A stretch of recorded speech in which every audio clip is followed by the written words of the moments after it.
평안하시죠? 오늘은 전신갑주 네 번째 시간입니다. 네 번째 시간의 주제는 믿음의 방패입니다. 군사에게 있어서 방패는 필수적이었습니다. 아무리 다른 것들이 무장이 잘 되어 있다 할지라도 손에 방패가 들려있지 않으면 정말 불안했을 것입니다. 아무리 다른 장비가 잘 장착되어 있다 할지라도 싸워야 될 그 방패가 손에 들려있지 않는다면 맨몸으로 나가는 것과 마찬가지입니다. 그럼 믿음의 방패가 뭘까요? 당시 로마 군인들은 두 가지 종류의 방패가 있었습니다. 손에 들고 싸우는 손방패와 온몸을 덮어주는 아주 긴 방패를 네온이라고 불렀습니다. 그래서 뒤쪽에 있는 사람이 앉으면 그 두 사람을 온몸을 보호할 수가 있었던 것입니다. 이 큰 방패는 주로 탄탄한 나무판 위에다가 무드칠을 한 동물 가죽을 여러 겹 발라서 만들었다고 합니다. 이 방패는 개별적으로 군사 한 사람 한 사람을 보호하고도 남지만 서로 연대했을 때 진전을 갖춰 하나의 몸을 이루기도 합니다. 바로 이런 모습입니다.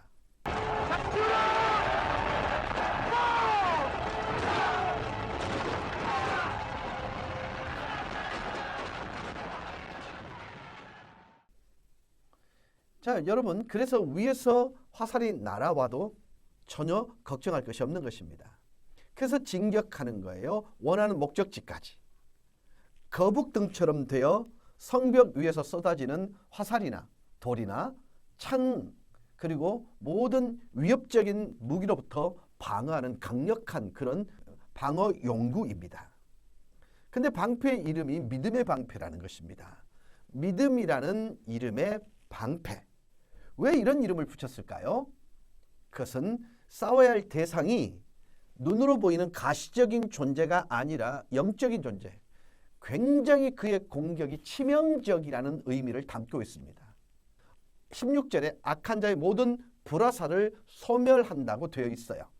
악한 자, 여기서 악한 자란 악한 마귀 사단을 의미하는 것입니다. 불가시, 보이지 않는 존재라는 것입니다. 여러분, 우리가 싸워야 될 대상이 누구인지를 잊으시면 안 됩니다. 혈과 육에 대한 싸움이 아니에요. 영적 싸움입니다. 우리가 눈으로 볼 수 있는, 눈으로 맞서 싸울 수 있는, 그렇게 해서 이길 수 있는 그런 대상이 아니라는 거예요. 그런 영적인 존재, 악한 마귀 사단이 무엇을 통해서 우리를 공격한다고요? 네, 맞습니다. 불화살입니다. 그냥 화살이 아닙니다. 독이 묻은 화살도 아니에요. 불화살. 그 불화살이 주변에 그냥 떨어지면 초토화될 수 있어요. 왜냐하면 거기다가 폭약을 장착할 수 있기 때문입니다.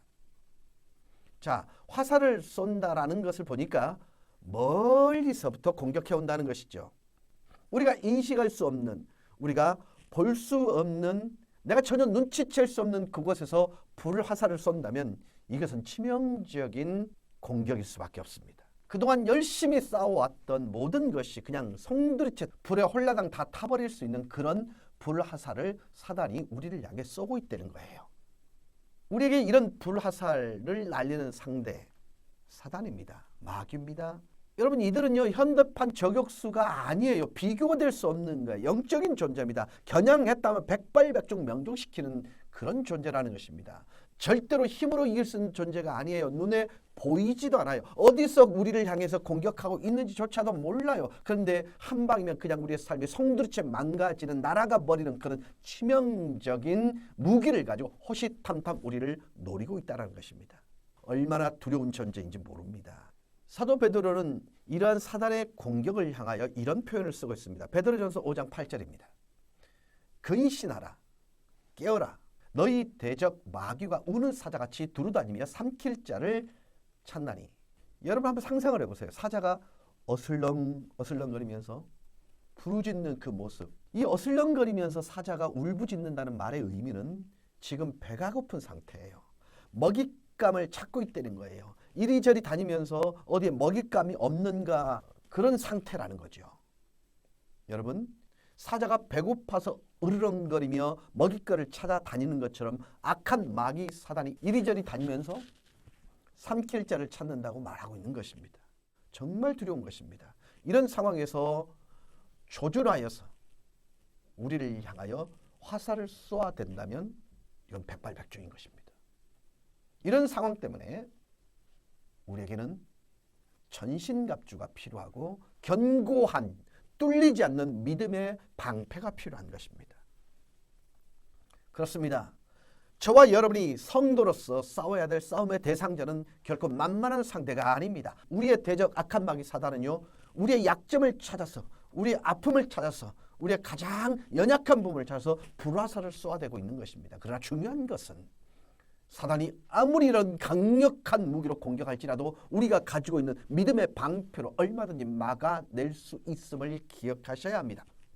우리가 갖고 있는 그 믿음, 우리의 믿음의 고백을 통해서 살아계신 하나님께서 우리를 지켜 보호하시는 그런 고백의 방패를 사단은 결코 뚫을 수 없는 것입니다.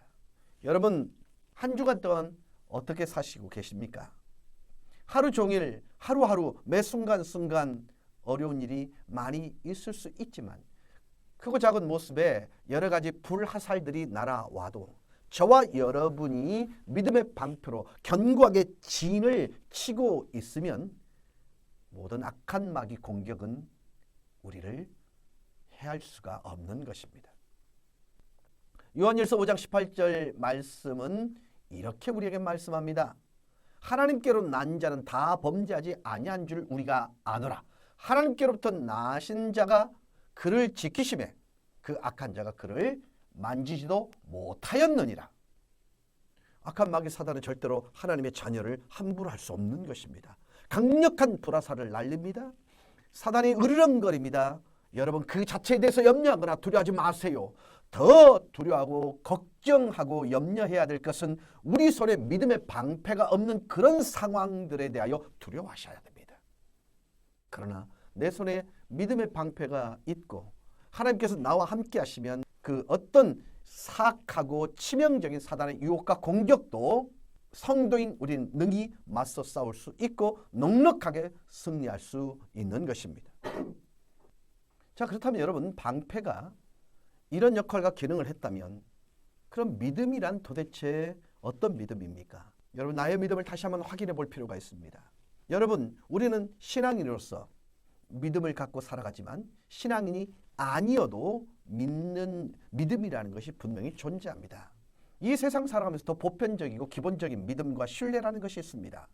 병원에 가서 진료를 받는다고 한번 생각해 보십시다. 내가 환자라도 내가 어디가 아픈지 정확하게 아무도 알지 못해요. 이게 왜 아픈지, 어떤 상황으로 진행되고 있는지, 악화되고 있는지, 어떻게 치료해야 되는지 도무지 알 수 없습니다. 근데 의사 선생님이 차트를 보여주고 또 엑스레이 사진을 보여준다고 해도 내가 알 수 없어요. 모릅니다. 그걸 보면서 그냥 고개만 끄덕이는 것입니다. 우리는 거기서 다 가르쳐주는 대로 안내하는 대로 우리는 그냥 그대로 고개를 끄덕일 뿐입니다. 맡기는 것입니다. 때로는 전신마취를 하지요. 몸을 째고 칼이 들어오고 그래도 우리는 거기에 대한 어떤 불평도 없어요. 저항하지 않습니다. 왜요? 신뢰하기 때문입니다. 그대로 삶과 죽음이 왔다 갔다 할 수 있는 그런 위급한 수술이라 해도 그 경험을 믿고 의료진을 신뢰하는 것입니다. 이렇게 우리들이 생활하면서 내 자신을 신뢰하는 것 이상으로 타인을 신뢰합니다. 누군가를 신뢰해요. 그 사람이 나를 사랑하는 사람이기 때문에 신뢰도 하지만 능력자이자 실력자이기 때문에 신뢰하기도 합니다. 그러면 그냥 초면인 사람, 일면식도 없는 사람이에요. 겨우 아는 사람, 아는 것이라고는 이름 석자인 사람도 우리는 믿습니다. 자연스럽게 내 자신의 건강, 내 운명을 내어 맡기기도 하는 것입니다. 하지만 이런 상황 속에서 어쩌다 문제가 생기고 사고가 발생하지만 그 사람이 약해서 그런 게 아니에요. 잘하려고 했어요. 그러나 인간이기 때문에 과오가 있고 실수가 있는 거예요. 갑작스러운 문제가 벌어질 수 있는 거예요. 꼭 우리가 살아가는 삶 속에 우리가 믿고 기대하는 신뢰와 의지함이 사정없이 깨질 때가 있더라는 것이죠. 하지만 우리가 믿는 살아계신 하나님에 대한 신뢰, 내가 믿는 하나님에 대한 그 믿음과 의지는 변하거나 내가 다른 것을 바라보며 한눈 팔거나 내 마음이 바뀔지언정 우리를 향한 하나님의 마음은 절대로 바뀌지 않으세요. 하나님의 마음은 절대로 바뀌지 않으시고 하나님의 능력이 절대로 사라지지 않고 하나님의 사랑은 변하지 않습니다. 왔다 갔다 하지 않으십니다. 여러분, 이런 가장 강력한 하나님과의 관계성을 기초로 해서 우리는 그 믿음을 쌓아갑니다. 그리고 그 믿음을 토대로 믿음의 방패를 세워가는 거예요. 그래서 이 믿음의 방패가 깨질 수 없는 거예요. 인간의 믿음은 금이 갈 수도 있고 깨질 수도 있지만 살아계신 하나님과의 관계 속에서 그 신뢰한 믿음은 절대로 깨어지지 않는다는 것입니다. 그래서 그 믿음을 가지고 믿음을 방패를 삼을 때 사단은 그 믿음의 방패를 깰 수 없습니다. 뚫고 들어올 수 있는 가능성은 제로입니다. 자, 여러분 어떠십니까? 여러분은 어떤 믿음을 가지고 계십니까? 여러분이 믿는 하나님은 또 어떤 분이십니까? 여러분의 믿음은 날아오는 그 불화살을 능히 막아낼 수 있는 그만큼의 믿음이 있으십니까? 어느 만큼의 믿음을 갖고 계십니까? 여러분들은 예배를 드릴 때마다 사도신경을 고백합니다. 그 내용 중에 그 속에 장차 심판하러 이 땅에 오심을 믿는 믿음의 고백을 합니다. 심판주로 오신대요. 나의 모든 죄를 다 카운트 하신다는 거예요. 내 모든 삶의 모습을 다 들여다보시고 거기에 대한 평가를 하신다는 거예요. 그 사실을 내가 믿는다고 고백한다면 주님 앞에서 우리는 어떤 모습으로 살아가야 할까요? 교회 안에서 예배를 드릴 때 경건한 모습으로 살아가지만 우리의 일상, 우리의 삶의 모든 상황 속에서, 즉 직장에서, 일터에서, 가정에서, 아니면 편안하고 아주 은밀한 나 개인적인 그런 공간에서 나는 어떤 모습으로 살아가고 있느냐는 것입니다. 정말 그분이 나를 지켜보고 계심을 나는 확실히 믿고 정말 그 믿음을 고백하느냐는 것입니다. 그분이 죽음을 이기시고 부활하신 분이라면 내 삶에 찾아오는 모든 고난과 어려움에서 능히 건져내실 분이라는 사실을 확고하게 믿는 그 믿음을 가지고 계십니까? 언젠가 우린 다 죽게 되지만 죽음 이후에 그 주님의 놀라운 일생과 은혜를 통해서 나는 영원히 천국에 들어갈 것을 확실히 믿는 믿음을 가지고 계십니까? 입술로는 고백하지만 내 삶의 현장에서 정말 추호도 의심이 없는 그런 믿음을 갖고 살아가십니까? 여러분, 여러분이 믿는 그 믿음은 어떤 믿음입니까? 그 믿음의 고백을 가지고 얼마나 주님을 신뢰하며 살아가는지 한 번쯤은 질문해 보고 고민해 보아야 합니다.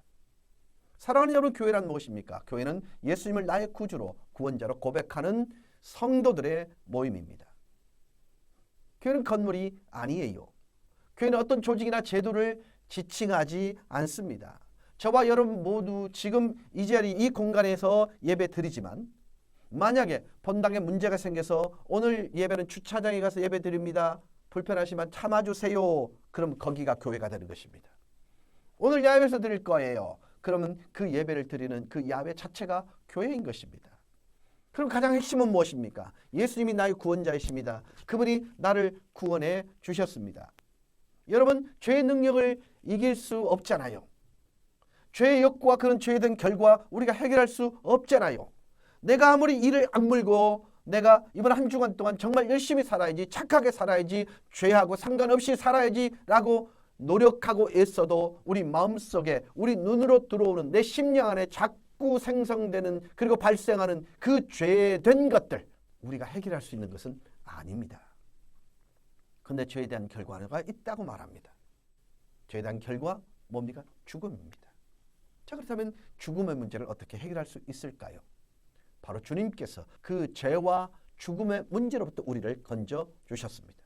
우리는 의롭지 않지만 죽어 마땅한 존재이지만 우리를 영원한 천국으로 안내하시고 인도하시는 그 주님의 놀라운 사랑, 우리의 그 구원자 되시는 그 주님, 여러분 그 사실을 우리가 믿고 고백하며 살아가는 것입니다. 이게 우리가 가져야 될 믿음의 본질인 것입니다.